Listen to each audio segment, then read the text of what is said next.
Psychological research shows that narcissistic personality traits often develop in environments where a child's emotional needs were either ignored or overly idealized.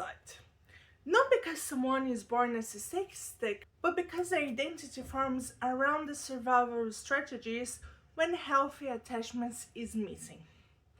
Hi, I'm Kamala Hess, systemic therapist and founder of the Rebel Mom community. Every day I help women escape their emotional prisons by teaching them how to balance motherhood, feminine power, and relationship. If that sounds something like you need, go ahead, subscribe, and turn on the bell so you don't miss any more of this content on emotional intelligence. So let's begin with something very important. No child is born narcissistic. Narcissistic personality traits develop over time. They were not random. They are adaptations. They are ways that the nervous system learns to survive emotional environments that did not allow vulnerability. And understanding this helps you see something clearly. Explanation is not the same as justification. So, how does narcissism begin? There are two extreme emotional environments involved, okay? First of all is the emotional neglect. Some families, children grow up without consistent emotional attunement. Their feelings are minimized, ignored, dismissed, or treated as inconvenient. So what a child learns, it learns something very early. My emotions are not saved here.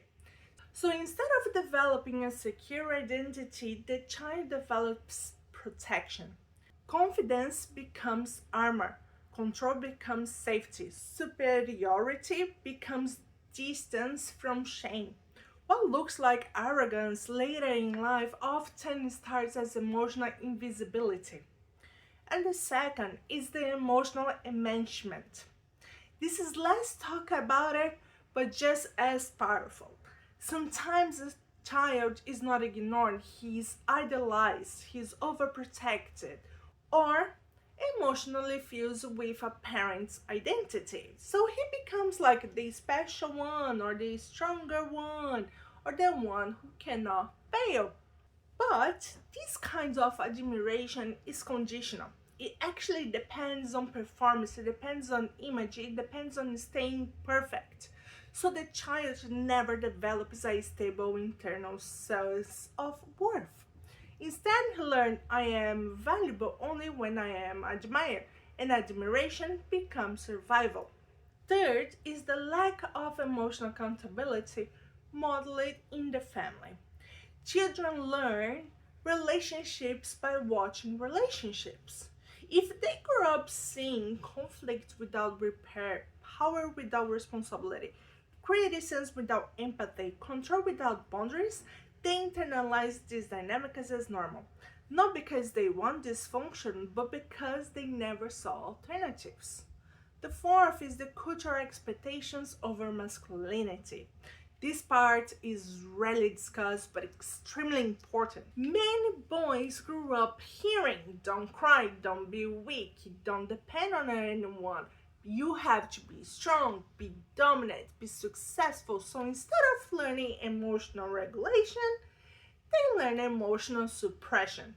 And instead of learning empathy, they learn performance instead of learning connection.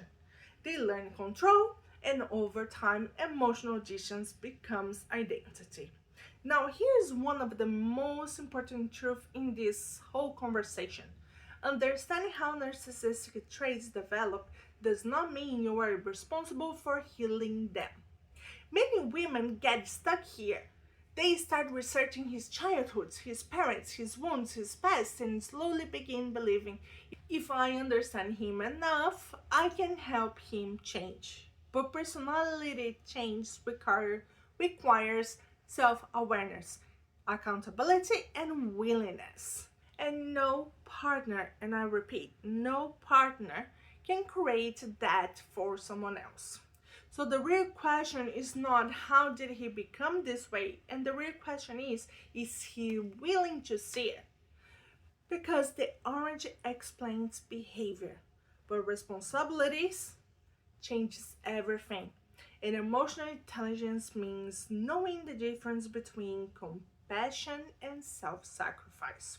And if you're already following me, congratulations, you're growing your emotional intelligence every single day. And if you're not, you might never see me again, so follow now and make emotional maturity a lifestyle. Comment below, emotional intelligence is my rebellion, and send this to a woman who keeps trying to understand his past instead of protecting her presence.